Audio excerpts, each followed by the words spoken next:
Assalamualaikum warahmatullahi wabarakatuh. Perkenalkan, nama saya Herman Aprilia dengan NIM 2206020047. Kali ini saya akan mempresentasikan mengenai analisis merger pada PT Lipo Karawaci Tbk untuk memenuhi tugas akhir saya pada mata kuliah akuntansi manajemen dengan dosen pengampu Ibu Dr. Sri Nuning Mulatsi, SMSI. Nah, merger merupakan salah satu cara penyatuan perusahaan di samping peleburan perusahaan atau konsolidasi dan pengambil alihan perusahaan atau akuisisi. Nah, merger ini sering dikenal sebagai penggabungan perusahaan. Nah, menurut Berzelius Ruru mengartikan bahwa merger sebagai penggabungan usaha dari dua atau lebih perusahaan yang bergabung ke dalam salah satu perusahaan yang telah ada sebelumnya.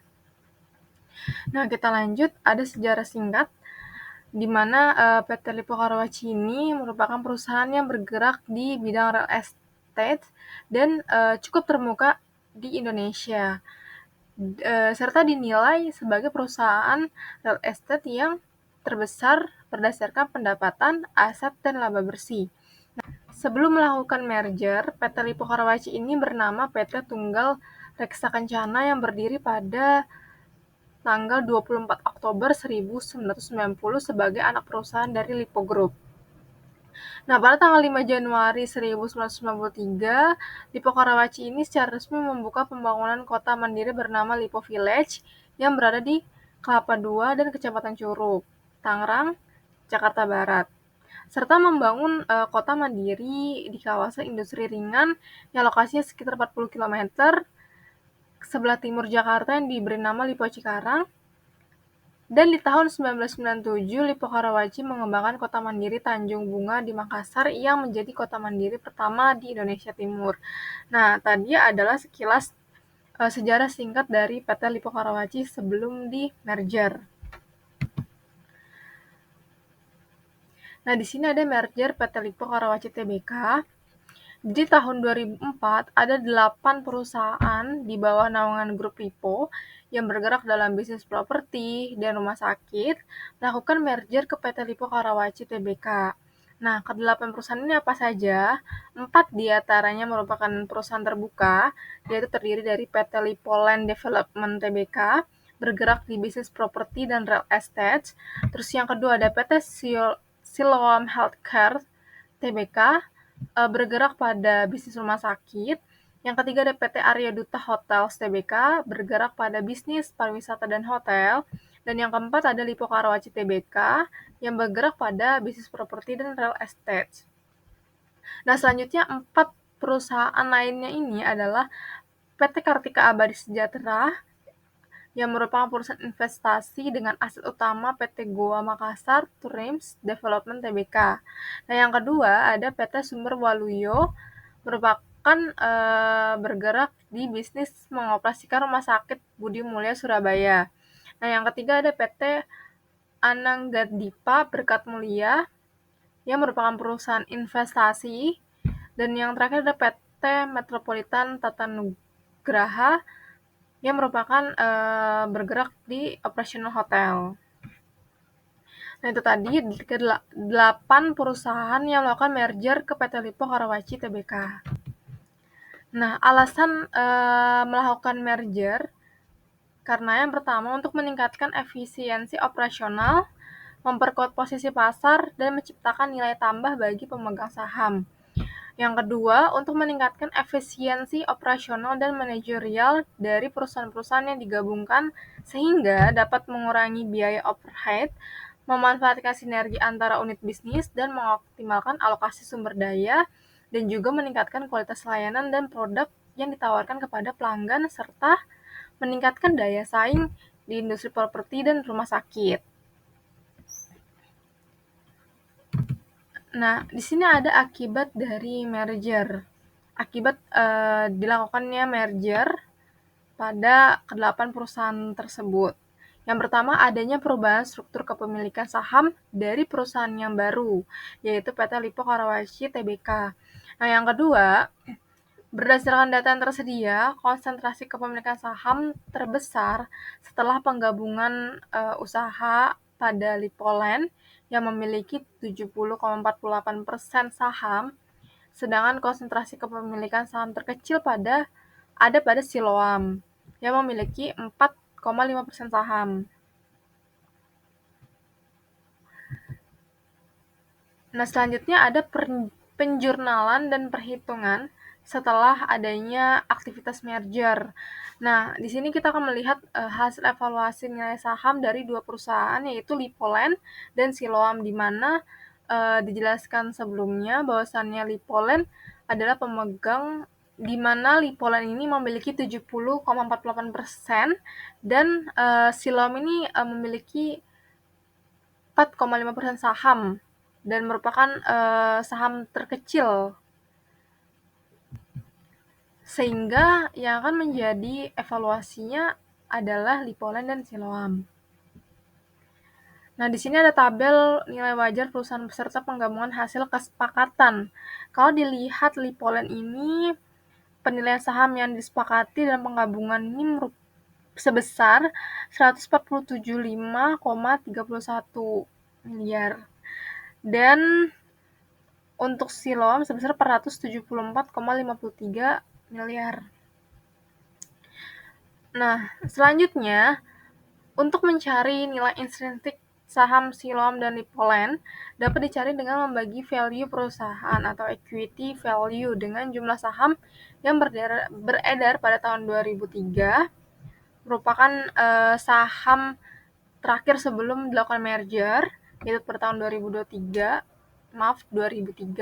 maka hasil yang dapat sebesar untuk Siloam 632,77 per lembar saham dan 985,09 untuk Lipoland per lembar saham.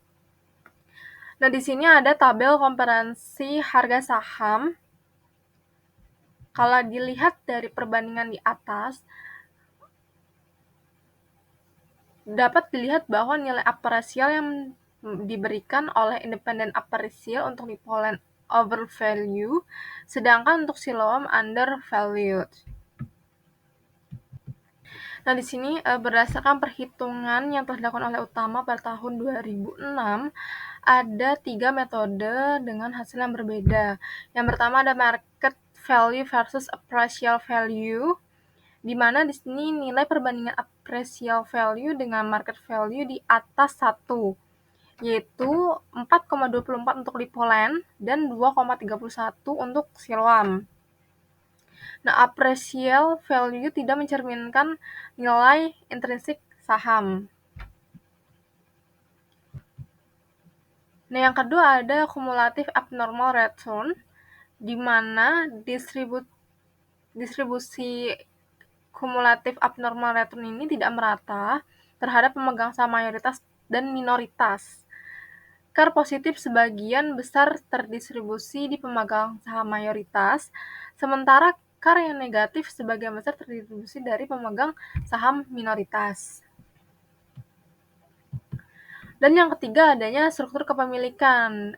Sebelumnya sudah dibahas bahwasannya akibat dari merger tersebut akan menimbulkan struktur kepemilikan yang baru, yaitu PT Lipo Karawaci Tbk. Nah, kepemilikan pemegang saham mayoritas setelah merger mengalami peningkatan yang signifikan dari 34,52% menjadi 37,58%.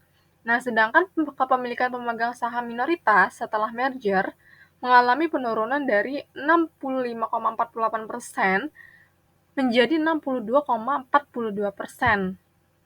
Nah, di sini ada tabel ya, teman-teman. Sehingga hasil ini semakin memperlengkap bukti adanya ekspropriasi terhadap pemegang saham minoritas di kedua perusahaan. Selanjutnya ada konsep konglomerasi. Konsep konglomerasi ini seperti jenis dari merger, teman-teman, di mana jenis merger itu ada merger horizontal, merger vertikal, dan lainnya, dan salah satunya adalah konsep konglomerasi. Nah, konsep konglomerasi ini merupakan bentuk kepemilikan terkonsentrasi di mana sekelompok perusahaan berada di bawah kendali suatu entitas, tetap mendapatkan kritik dari berbagai paper akademis yang membahas masalah corporate governance. Nah, dengan menggunakan agensi teori yang mengasumsikan adanya konflik antara pemilik dan manajer perusahaan, konglomerasi diduga menjadi penyebab inefisiensi investasi dan ekspropriasi terhadap minority shareholder, yaitu pemegang saham yang tidak memiliki pengaruh signifikan terhadap keputusan perusahaan. Nah, dari merger ke-8 perusahaan tersebut, area kepemilikan silang. Nah, kepemilikan silang ini akan menimbulkan benturan kepentingan dan berujung pada ekspropriasi minority shareholder, yang berarti pengambilan keputusan secara tidak adil oleh pemegang saham mayoritas atau manajer perusahaan. Nah, jadi dari kasus ini dapat ditarik kesimpulan bahwasannya terdapat ekspropriasi terhadap kekayaan minority shareholder dalam proses tender yang melibatkan 8 perusahaan di bawah bendera Lipo Group pada tahun 2004.